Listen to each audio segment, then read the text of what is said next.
তিতা মিডা বোঝে না, পাগলারে জিলাপি দিও না। এই গানটা আমি মাঝে মাঝে গাই। কখন গাই? যখন ভিন্ন কিছু ঘটনা ঘটে।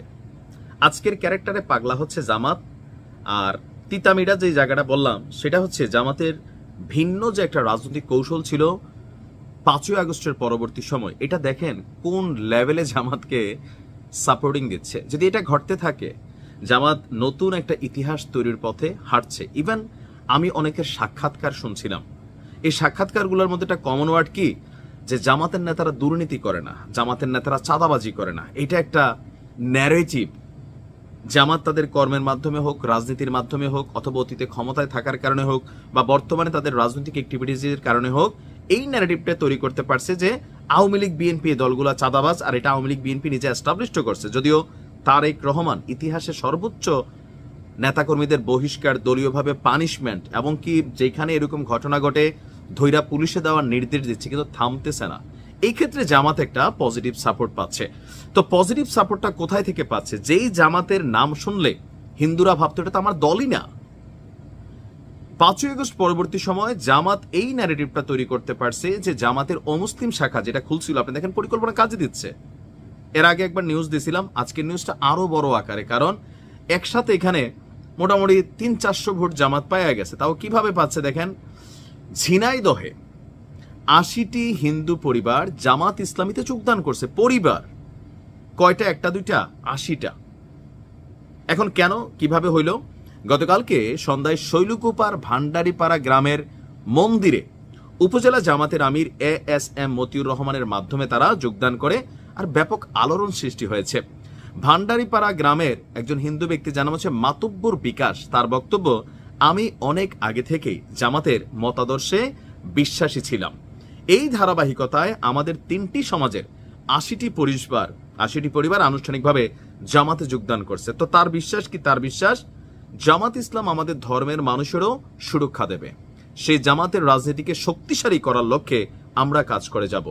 তো ওই এলাকার যে জামাতের আমির আছেন তিনি বলছেন, এখন হিন্দু সম্প্রদায়ের অনেকেই দ্বিধাহীনভাবে আমাদের দলে যোগদান দিচ্ছে, কারণ হিন্দু সম্প্রদায়ের মানুষগুলো নিরাপত্তা চায়।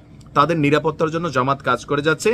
সব ধর্মের মানুষকে নিয়ে নতুন বাংলাদেশ গড়তে চাই, তাদের প্রকৃত স্বাধীনতা ফিরিয়ে দিতে চাই।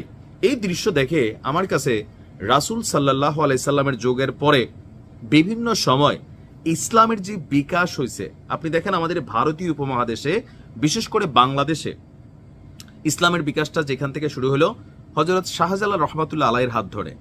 আমার দাদা, পরদাদার পরদাদা, ছয়দাদা কেউ না কেউ কিন্তু হিন্দু ছিল, আপনারও ছিল ভাই।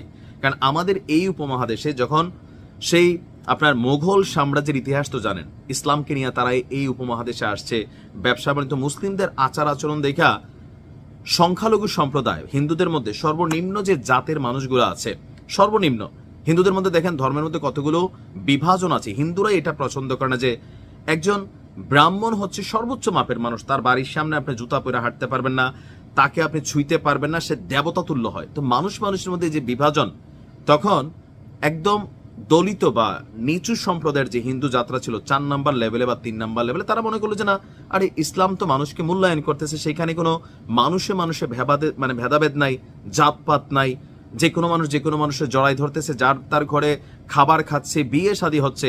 হিন্দুদের ভিতরে কিন্তু অনেক এই পার্টিশন আছে, যার কারণে মানুষগুলো চটচট করে মুসলমান হয়ে গেছে। এখন জামাতের দিকে যে ধাবিত হওয়ার একটা বিষয়, একটা ন্যারেটিভ কিন্তু জামাত প্রতিষ্ঠিত করে ফেলছে। ইভেন অমুসলিম শাখা খোলার যেই কনসেপ্টটা ছিল, প্ল্যানটা ছিল, অনেকে হাহারিয়ে দিচ্ছেন আসলে কাজ হবে কিনা, কিন্তু দেখেন কাজ কিন্তু হচ্ছে, যে কোনোভাবে কাজ কিন্তু হচ্ছে। জামাত অনেক দূর আগে যাচ্ছে। রাজনীতিকে মোকাবেলা করতে হবে ভালো রাজনীতি দিয়ে, এটা আমি সবারই বলি। আপনি ন্যারেটিভ তৈরি করে যে জামাতের গরু দিছে, তা আপনিও দেন না, এদেরকে টাকা পয়সা তা আপনিও দেন। এখন এদেরকে তো মাইরা পিটাই আনছে না। আমাদের ওই যে আমি অনেক সময় বলি যে ইস্কনকে নিয়ে আপনি গালাগালি করেন, ভাই ইস্কনের কাছে দিয়ে আপনার যাওয়ার যোগ্যতা আছে। কেন বললাম দেখেন, ইস্কন করে কি, একটা মুসলিম পরিবার, তার একটা বাচ্চা অসুস্থ, এই বাচ্চাটার বাঁচাইতে 5 লাখ টাকা লাগবে। একটা মুসলিম পরিবার, ঘরে ভাত খাওয়ার ভাত নাই, অসুস্থ 2টা মানুষ বসবাস করতেছে, এদেরকে কেউ দেখে না, সমাজ দেখে না। ইস্কন সেখানে যায় যে বাবা তোমার আমি একটা গরু কিনে দিলাম, এই যে ধরো তোমার একটা কর্মের ব্যবস্থা করে দিলাম, তোমার বাচ্চাটা অসুস্থ, তার চিকিৎসার জন্য 5 লাখ লাগে, আমি দিলাম। তখন তো আইসা একটা শর্ত রাখে যে তুমি কি হিন্দু হবা, খ্রিস্টান হবা, অমুক হবা তমুক হবা, তো ওই মানুষটা হয়ে যাচ্ছে। দোষ কোথায়? আপনার এত ইমান আছে, এত আলগা ইমান লইয়া হাঁটি, আমি মরে যাচ্ছি ভাই, আপনি মুসলমান, আমার খবর নেন না, আমার ঘরে ভাত নাই, আমি অসুস্থ হয়ে দীর্ঘদিন পড়ে আছি। এখন ভিন্ন ধর্মের একটা মানুষ আসছে, ফ্যাটে ভাত না থাকলে ধর্ম তো কাহিনী দিয়া মানে মানুষের ইমান ঠিক থাকে না।